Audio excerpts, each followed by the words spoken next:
오늘 저녁에 우리에게 주시는 하나님의 은혜의 말씀 봉독하겠습니다. 이사야서 21장 1절에서 17절의 말씀입니다. 이사야서 21장 1절에서 17절의 말씀 교독하도록 하겠습니다. 해변 광야에 관한 경고라. 적병이 광야에서 두려운 땅에서 내게 회오리 바람같이 몰려왔도다. 혹독한 묵시가 내게 보였도다. 속이는 자는 속이고 약탈하는 자는 약탈하도다. 엘람이여 올라가고 메대여 에워싸라. 그의 모든 탄식을 내가 그치게 하였노라 하시도다.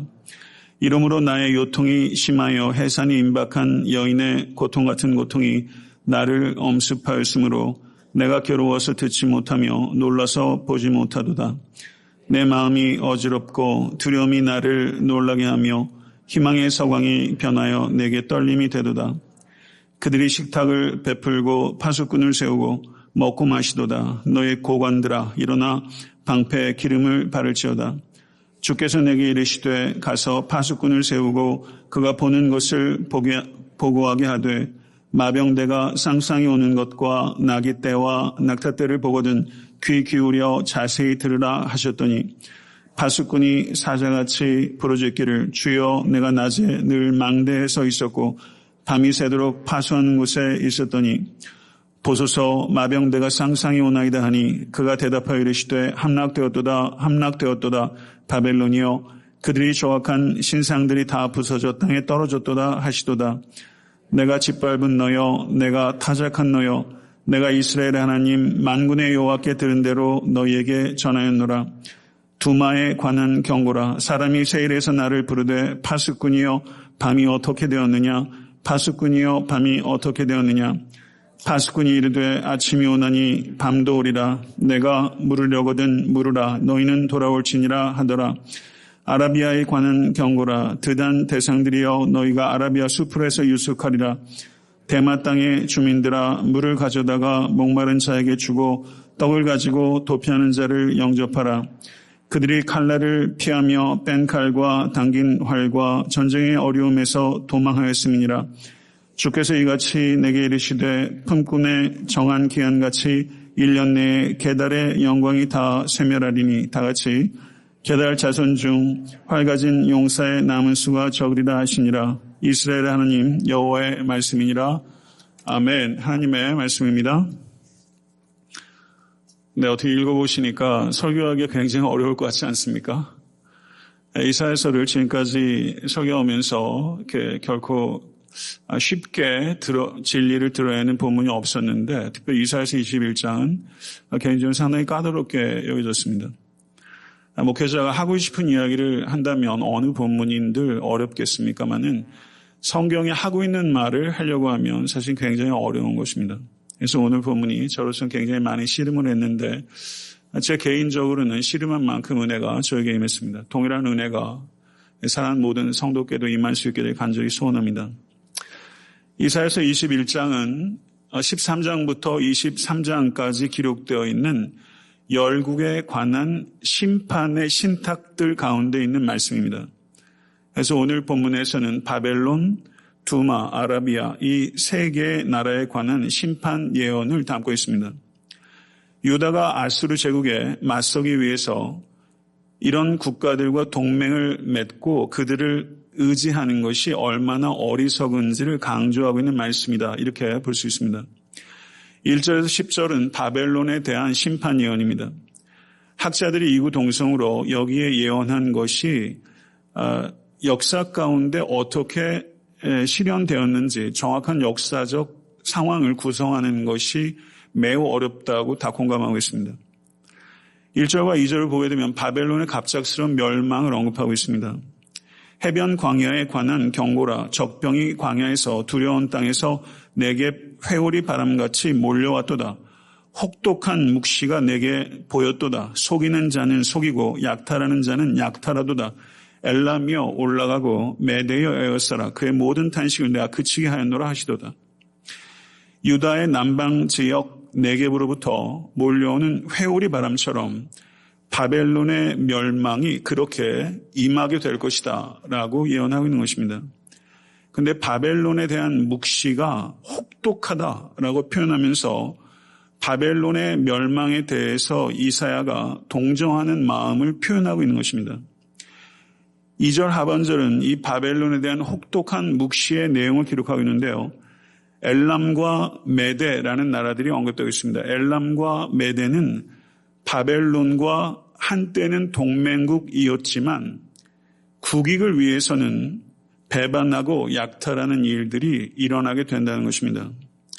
3절과 4절은 이와 같이 공격당하는 바벨론에 대한 이사야 예언자의 고통이 표현되어 있는데요. 3절과 4절 말씀 제가 다시 한번 읽겠습니다. 나의 요통이 심하여 해산이 임박한 여인의 고통 같은 고통이 나를 엄습하였으므로 내가 괴로워서 듣지 못하며 놀라서 보지 못하도다. 내 마음이 어지럽고 두려움이 나를 놀라게 하며 희망의 서광이 변하여 내게 떨림이 되도다. 이렇게 표현하고 있습니다. 바벨론의 멸망에 대해서 이사야가 아파하는 것입니다. 이사야는 앞선 15장과 16장에서 모압에 임할 심판을 예언하면서 그때도 고통스럽다라고 표현했습니다. 이사야서 15장 5절을 보게 되면 이렇게 말씀합니다. 내 마음이 모압을 위하여 부르짖는도다. 16장 11절을 보면 이렇게 말합니다. 내 마음이 모압을 위하여 수금같이 소리를 바라며 내 창자가 기라 레셋을 위하여 그러하도다. 모압의 죄에 대한 진노와 모압에 임할 심판에 대한 동정과 연민이 동시에 드러나고 있는 것입니다. 이것이 모압을 바라보는 이사야의 복합적인 마음의 상태입니다. 우리는 모압을 바라보는 이사야의 마음을 통해서 모압을 바라보는 하나님의 마음을 엿볼 수 있어야 하는 것입니다. 오늘 본문에서 이사야는 모압을 바라볼 때와 비슷한 고통을 바벨론의 멸망을 예언하면서 똑같이 경험하고 있는 것을 볼 수 있습니다. 선지자에게 임한 이 바벨론에 임할 이 혹독한 묵시가 이사야가 감당할 수 있는 고통의 한계를 넘어섰다는 것입니다. 여기서 이 표현을 한번 생각해 보십시오. 이사야가 이 바벨론의 이 임할 멸망을 생각하면서 경영성 요통이 왔다. 그리고 출산의 산통과 같은 고통을 느낀다. 이렇게 표현하면서 이사야가 그날 밤이 자신에게 안식의 밤이 아니라 악몽의 밤이었다라고 이야기를 하고 있는 것입니다. 성도 여러분, 이 세상에서 벌어지는 참혹한 여러 정쟁이나 여러 재해라든가 이와 같은 일들을 바라보면서 성도 여러분, 경영성 요통이나 산통과 같은 고통 저는 느낀 적 없습니다. 여러분은 어떠십니까? 오늘 이 모압을 바라보는 이사야의 마음과 바벨론을 바라보는 이사야의 마음을 우리가 한번 상상해 보면서 우리의 공감 능력이 과연 세상에 고통당하는 이들을 향한 우리의 공감 능력이 어떠한지를 한번 되돌아보기를 원합니다. 조금 다른 이야기지만 여러분 외솔 최현배 선생 아시죠? 조선어 학회 사건으로 3년간 옥고를 치렀고 해방 후에도 한글 사랑에 일생을 바친 한글학자입니다. 그분이 옥고를 치르고 나온 후에 이런 일이 있었답니다. 이 외솔 최현배 선생의 집 앞마당에 항상 깨끗하게 누가 비질을 한다는 거예요. 그래서 아침 일찍 일어나서 도대체 누가 우리 집 앞마당에 이렇게 비질을 하는가 살펴봤더니 낯선 청년 한 명이 비질을 하고 가더랍니다. 그래서 어느 날 이웃 사람이 그 청년에게 도대체 왜 외솔 선생의 앞마당에 비질을 하고 하느냐라고 물었더니 그 청년이 이렇게 대답하더래요. 제가 함흥 감옥에서 선생님과 한 방에 있었습니다. 제가 배탈이 나서 크게 고생한 적이 있었는데 선생님께서 저를 보시고 굶으면 낫는다고 하였습니다. 그러시고는 혼자는 어려울 터니 같이 굶자라고 하시면서 하루 종일 저와 함께 굶으셨습니다. 그리고 밤늦게까지 저의 아픈 배를 어루만지시며 정성껏 돌봐주셨습니다. 아무도 돌보아주는 사람 없는 감옥 속에서 받은 그 사랑의 은혜를 어떻게 해서든지 갖고 싶었지만 가진 것이 없는 가난한 처지인지라 선생님의 집 마당이라도 쓸어 드리고자 생각을 하게 되었습니다. 하루 종일 배를 곪을 수밖에 없는 청년 때문에 같이 굶자. 근데 초대교회 공동체는요, 공동체 내에 배를 굶고 있는 공동체가 있었으면 공동체 전체가 같이 굶음으로 인해서 같이 먹을 수 있는 시간을 앞당겼다라는 초대교회의 그런 아름다운 공동체 사랑이 있습니다. 여러분의 공감 능력은 어떠합니까? 저는 목회를 하면서 제가 과연 얼마나 성도님들의 아픔에 공감을 하는가 하는 문제를 매우 심각하게 되돌아볼 때가 참 많이 있습니다. 제가 대학생 때 저하고 아주 절친이 있는데요. 유모모라고요. 정말 저하고 친한 친구입니다. 그 친구의 아버지가 특별히 저희들을 참 많이 사랑해 주셨는데 일찍 돌아가셨어요. 기도원에도 와서 기도하실 때 저도 같이 기도원에 가서 기도하기도 하고 제게는 참 특별한 분이셨는데 돌아가시고 내내 3일 동안 같이 있으면서 마지막에 이제 그 아버님 운구를 하면서 이제 장지로 이렇게 가고 매장을 하고 하는데 제가 얼마나 복받치든지 정말 그렇게 울어본 적이 없는 것 같아요. 그랬더니 조문급 중에서는 이렇게 잘 모르는 사람은 제가 아들인 줄 아시더라고요. 저를 얼마나 위로하시든지 친구 아버지가 돌아가셨지만 그렇게 마음에 사무치더라고요. 얼마 전에 오래전에 목회를 개척해서 하고 있는데 한 번 딱 교회 출석하셨던 분이 여러분 이런 말씀 드리는 거 이해하십시오. 스스로 목숨을 끊으셨습니다. 근데 장례를 집전할 사람이 마땅치 않아 제게 연락이 왔고 한 번 교회 오셨었는데 결혼을 앞두고 있었는데 목숨을 끊으셨어요. 장례를 집전하고서 이렇게 뷰잉을 하는데 옆에 서 있는데 얼마나 눈물이 쏟아지든지 하염없이 울었습니다. 그때 한 분이 제게 그러시더라고요. 목사님 그만 우시라고요. 그렇게 우시면 힘드셔서 목회 못하십니다. 저한테 그런 말씀 하시더라고요. 울어드리는 것밖에 할 수 없는 때가 참 많이 있습니다. 근데 얼마 전에 한 분이 정말 극심한 고통 가운데 병마와 싸우고 계신 분이 계신데 제가 그 가족에게 위로의 말을 카톡으로 전달했는데 카톡으로 너무 큰 고통 가운데 있는 이들을 위로할 때 거기다 주저리 어떤 말을 쓰는 게 거추장스럽게 느껴지고 이게 무슨 위로가 될까 하는 생각이 들어서 그 말을 짧게 담백하게 할 때가 있어요. 그랬더니 그 가족분이 저에게 그러시더라고요. 참 담담하시네요. 그렇게 글을 저한테 쓰셨어요. 그러면서 목사님은 참 흔들림이 없이 냉정하시군요. 이렇게 얘기를 했어요. 저를 조롱하는 이야기 아닌 거 제가 잘 알아요. 그냥 그만큼 고통스럽다는 거죠. 왜 제가 그 마음 모르겠어요. 생각해 보게 되는 거예요. 이후에 어쨌든지 간에 얼마나 죄송하든지. 그래서 저는 제가 목회를 하면서 한 번도 능력 있는 목사가 되고 싶다 이런 생각은 별로 안 해봤어요. 사랑이 많은 목사는 되고 싶다. 이런 생각이 있는데 목회를 하면서 제가 항상 부딪히는 질문은 나는 사랑이 있는 사람인가 사랑이 없는 사람인가 사랑이 있는 것 같기도 하고 없는 것 같기도 하고 도대체 이걸 잘 모르겠더라고요. 잘 모르겠어요.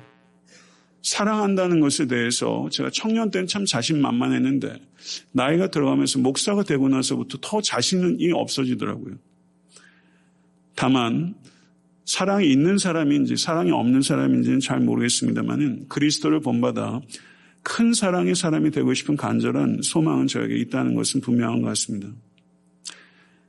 저는 여러분과 제가 정말 공감 능력이 있는 아파할 수 있는 경련성 요통까지는 아니더라도 온갖 아랫배가 묵직한 통증이 느껴질 만큼 타인의 고통과 다른 나라, 다른 민족의 재난과 아픔에 대해서 좀 아파하며 짧은 순간이라 기도할 수 있는 그런 마음을 가질 수 있게 되기를 바랍니다. 5절은 바벨론의 안일한 태도를 이야기하고 있습니다. 그들이 식탁을 베풀고 파수꾼을 세우고 먹고 마시도다. 너희 고관들아 일어나 방패의 기름을 바를지어다. 이게 무슨 뜻이냐면요. 적병들이 문 앞에 와 있음에도 불구하고 잔치를 벌인다는 것입니다. 전투태세로 전환하려고 하는데 그때는 이미 늦었다는 것입니다. 역사는 왜 이렇게 잘못된 일들을 반복할까요? 지금 대한민국을 봐도 아마 이런 느낌들을 많이 받으실 거예요. 6절과 7절을 보게 되면 파수꾼을 세우고 그에게 전하는 명령을 기록하고 있습니다. 6절과 7절을 보겠습니다. 주께서 내게 이르시되 가서 파수꾼을 세우고 그가 보는 것을 고하게 하되 마병대가 쌍쌍이 오는 것과 나귀떼와 낙타떼를 보거든 귀를 기울여 자세히 들으라 하셨더니 여기에서 주께서 내게 이르시되 가서 파수꾼을 세우고 라고 말하고 있습니다. 그럼 파수꾼이 누굴까요? 파수꾼은 선지자 이사야의 또 다른 자아를 나타낼 수도 있고 아니면 다른 선지자를 나타낼 수도 있습니다. 그런데 파수꾼은 어떤 일을 합니까? 파수꾼은 본 것만을 고하고 귀를 기울여 자세히 들은 것만을 전달할 때 그 파수꾼이 믿음직한 것입니다.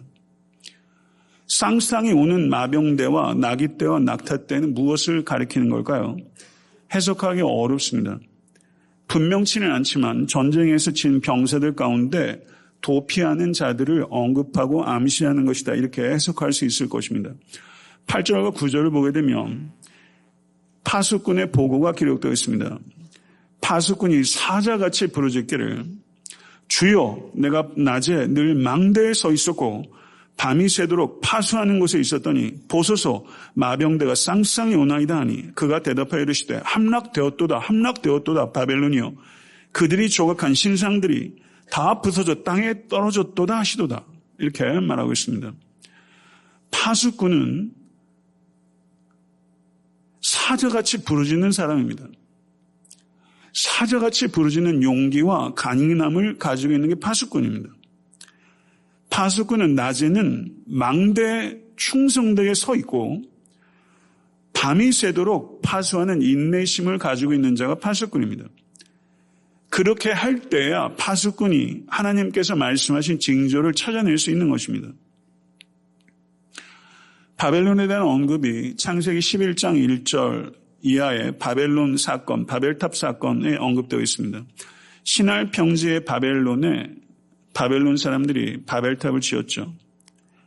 바벨탑은 무엇을 상징합니까? 하나님 없이 자신의 지식과 기술로 자신의 안전을 도모할 수 있다고 생각하는 인본주의, 교만한 인간상을 대표하는 것이 이 바로 바벨론이요 바벨탑이라고 할 수 있죠. 그런데 지금 이스라엘 백성들이 이 바벨론을 의지하는 것입니다. 바벨론과의 동맹을 통해서 아수르라는 대적을 이길 수 있다고 생각하는 것입니다. 바벨론은 바벨론이라는 나라이면서 동시에 바벨론이 상징하는 바를 의지하는 것입니다. 아수르라는 큰 대적을 만났을 때 이스라엘이 우리 역시 아수르와 같이 내 힘으로는 어떻게 할 수 없는 대적을 만납니다. 그러면 우리는 유혹을 받습니다. 바벨론을 의지하는 것입니다. 바벨론은 인간적 방법입니다. 바벨론을 의지하기가 십상입니다. 왜냐하면 바벨론만 내가 붙잡으면 아수르의 위협으로부터 금방 벗어날 것처럼 착시의 현상을 일으키기 때문입니다. 그러나 여기에서 바벨론의 우상들은 바벨론조차 구원하지 못한다. 하물며 바벨론이 어찌 이스라엘을 구원하겠느냐. 이렇게 이야기를 하고 있는 것입니다. 10절의 말씀을 보시기 바랍니다. 내가 짓밟은 너요, 내가 타작한 너요, 내가 이스라엘의 하나님 만군의 여호와께 들은 대로 너에게 전하였노라. 이스라엘은 타작마당의 곡식과 같습니다. 타작기 아래 으깨어지고 그리고 그 으깨어진 곡물들을 바람 속에 내던지게 되면 알곡은 떨어지고 겨는 날아가게 되는 것이죠. 이스라엘의 형태가 지금 딱 그와 같다는 것입니다. 하나님의 자녀들은 참된 안전과 구원을 바벨론에서 찾는 것이 아니라 이스라엘의 하나님 만군의 여호와, 지금 그렇게 표현하고 있죠. 이스라엘의 하나님, 10절을 보세요. 내가 이스라엘의 하나님 만군의 여호와, 이스라엘의 하나님 만군의 여호와의 돌보심을 의지하는 것입니다.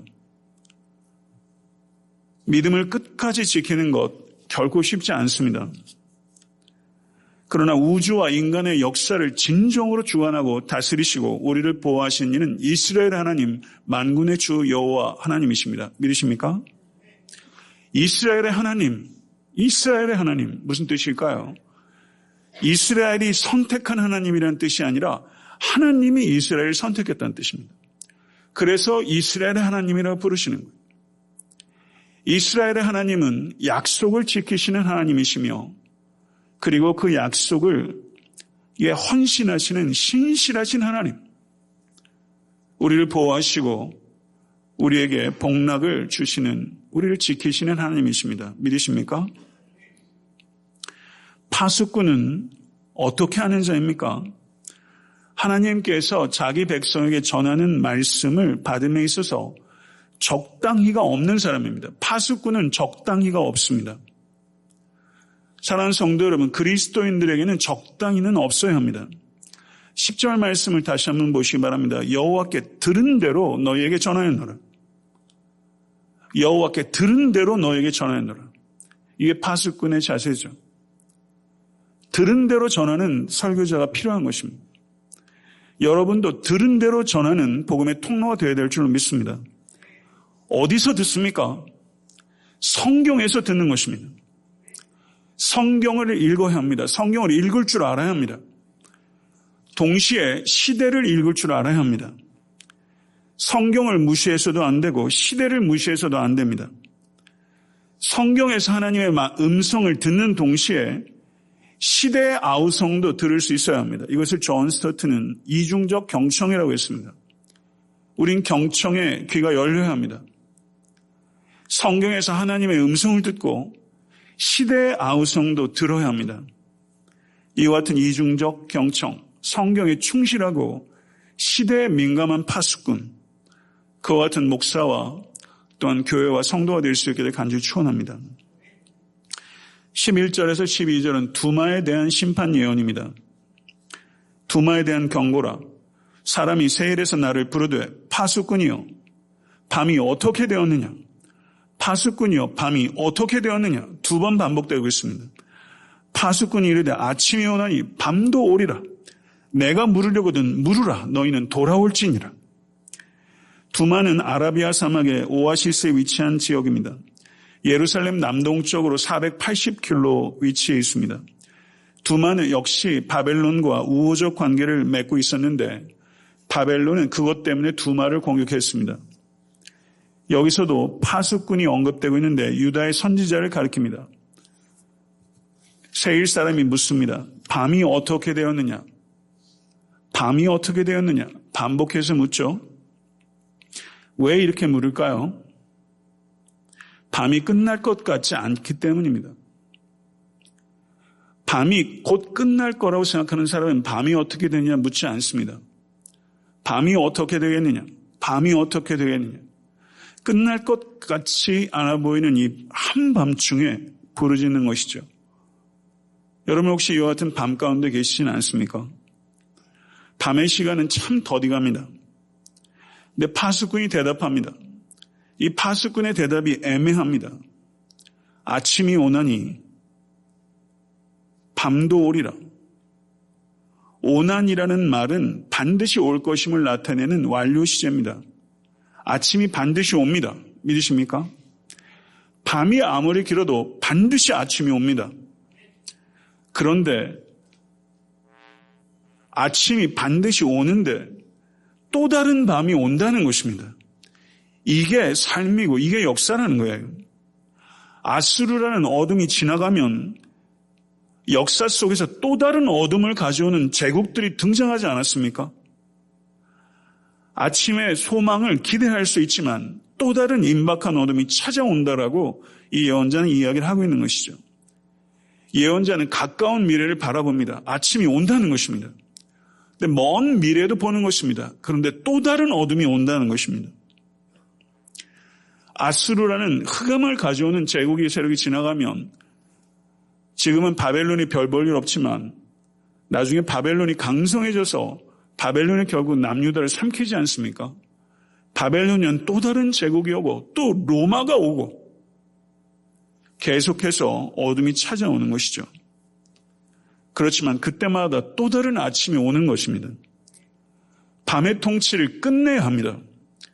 밤이 언제 끝나는지, 밤이 어떻게 되겠느냐, 밤이 어떻게 되었느냐 라고 물으면서 끊임없이 집요하게 질문하고 어둠의 역사를 끝장내려고 하는 새벽의 사람이 필요한 것입니다. 저는 여러분과 제가 밤이 아무리 깊어도, 밤이 아무리 길어도 반드시 아침이 온다. 라는 정신을 가지고 시대적 사명하니까 너무 거창하게 들리세요. 그렇지만 성도에게 시대적 사명이 있다고 믿습니다. 교회가 이 시대의 대안입니다. 믿으십니까? 우린 집요하게 물어야 합니다. 밤이 어떻게 되었느냐? 반드시 아침이 오나니.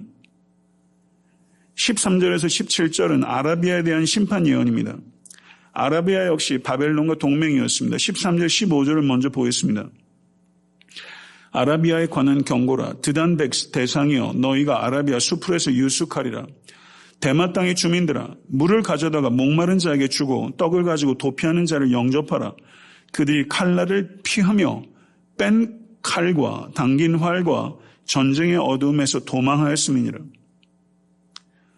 대마의 오아시스는 두마 남쪽으로부터 약 322km에 위치하고 있는 마을입니다. 드단은 대마로부터도 더 남쪽으로 약 145km 정도 떨어진 곳에 위치하고 있다고 합니다. 그런데 이 드단과 대마가 속한 지역이 아라비아 북서부 지역인데 그 지역을 게달이라고 불렀답니다.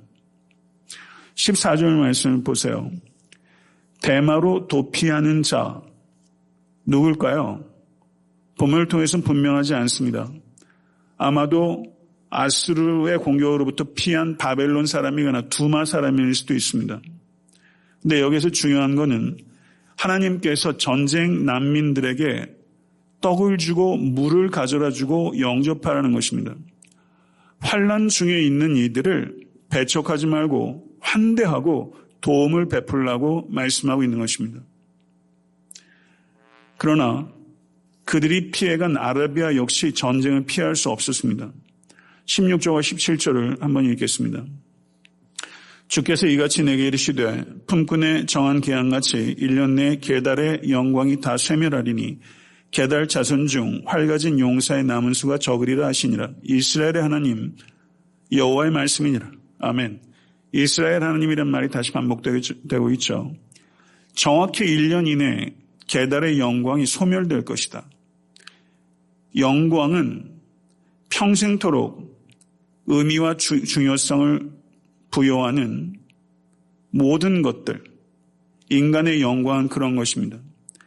내가 의미와 중요성을 부여하고 모든 유형무형의 에너지들을 쏟아붓는 것, 그게 영광이죠. 그런데 게달의 영광이 1년 뒤에 다 소멸된다는 것입니다. 하나님과 관계없는 영광, 눈 깜짝할 사이에 없어진다는 것입니다. 믿으십니까? 영원한 영광은 게달의 영광이 아니라 여호와의 영광입니다. 사랑하는 성도 여러분, 담대한 선포, 바벨론과 두마와 아라비아와 그리고 그 앞에 있었던 아스루와 여러 많은 제국과 열광들에 대한 이 이사야의 이 담대한 선포, 어떻게 이렇게 담대하게 선포할 수 있을까요? 17절 제일 마지막을 보십시오. 이스라엘의 하나님 여호와의 말씀이기 때문입니다. 여기에서 담대함이 나오는 것입니다. 목회자가 설교를 하면서 담대함은 목회자가 가지고 있는 기질에서 나오지 않습니다. 거기에서 나오는 것이 아니라 목회자가 선포하는 하나님의 말씀에서 담대함이 출처하는 것입니다. 그것이 참된 담대함입니다. 사랑하는 성도 여러분, 이스라엘의 하나님 여호와의 말씀이 선포되는 강단이 되어야 합니다. 담대한 말씀의 선포를 잃어버린 강단이 얼마나 많은지 모릅니다.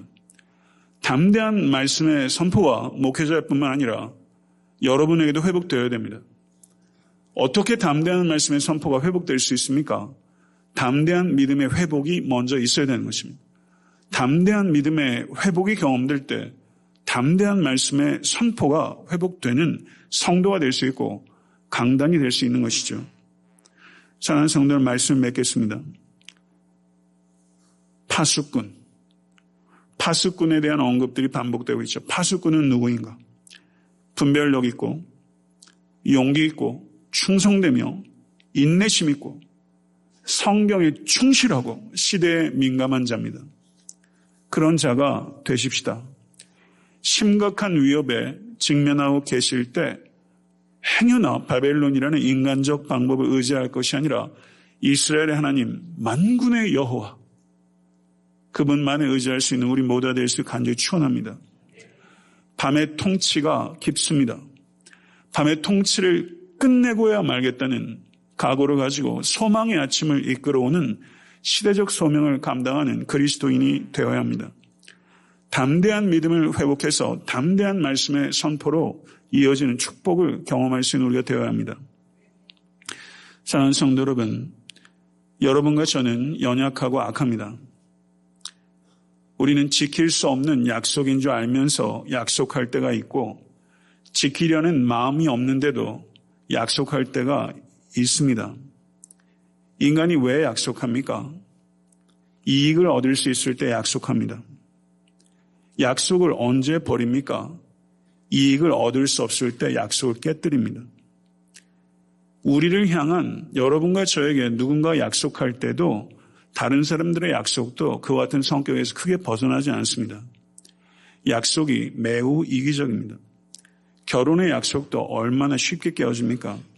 나라와 나라 사이의 맹약도 얼마나 쉽게 깨어집니까? 히틀러가 러시아와 불가침 조약을 맺었습니다. 역사 가운데 가장 기만적인 동맹 가운데 하나가 이 러시아와 독일이 맺었던 불가침 조약이랍니다. 히틀러는 러시아를 공격하겠다는 계획을 가지고 있었는데 전선을 확장하게 되면 자기가 안 되기 때문에 러시아와는 불가침 조약을 맺고 동쪽 전선에 집중하고 그리고 러시아를 추후에 공격하기 위해서 불가침 조약을 맺은 거예요. 동맹을 의지한다는 것, 세상 가운데서 이렇게 어리석다는 것입니다. 바벨론을 의지하는 것, 사람을 의지하는 것, 인간적 방법을 의지한다는 것, 누군가의 약속을 의지한다는 것, 크게 다르지 않습니다. 인간은 실망시킵니다. 하나님은 실망시키지 않습니다. 만약에 하나님이 아니라 인간을 신뢰하고 있다면 실망할 준비도 하십시오. 인간을 의지하면 반드시 실망할 준비를 하셔야 할 것입니다. 그러나 성도 여러분, 하나님을 진실로 신뢰하십니까? 사랑하는 성도 여러분, 인간의 약속은 무엇인가를 얻기 위한 약속이지만 하나님의 약속은 무엇인가를 우리에게 주기 위한 약속입니다. 하나님은 이 약속에 자기를 제한하신 것입니다. 신실하신 하나님의 언약을 진실로 믿는 성도는 바뀝니다. 무엇을 얻기 위해서 약속하는 것이 아니라 무엇을 주기 위해서 약속할 수 있는 신비한 존재가 되는 것입니다. 더 나아가 하나님을 부단히 실망시키는 이스라엘을 징벌을 내릴지언정 버리시지 않으시는 신실하신 하나님처럼 우리를 실망시키는 자에게 우리는 끝까지 신실함을 지킬 수 있게 되는 것이죠. 사랑하는 성도는 너무 놀랍지 않습니까? 우리가 이 바벨론을 의지하고 두마를 의지하고 아라비아를 의지하는 하나님을 의지하지 않는 이 실망시키는 이 이스라엘을 향한 하나님의 이 신실하신 언약의 신실하신 이 하나님은 예수 그리스도 우리에게 주신 하나님이시오. 그리고 여러분과 저와 늘 동행하시며 우리를 지키신 하나님이시오. 또 늘 실망시키는 것이 다반사인 우리들을 나를 실망시키는 자에게까지도 신실함을 지킬 수 있는 새로운 피조물로 빚으시는 하나님이십니다.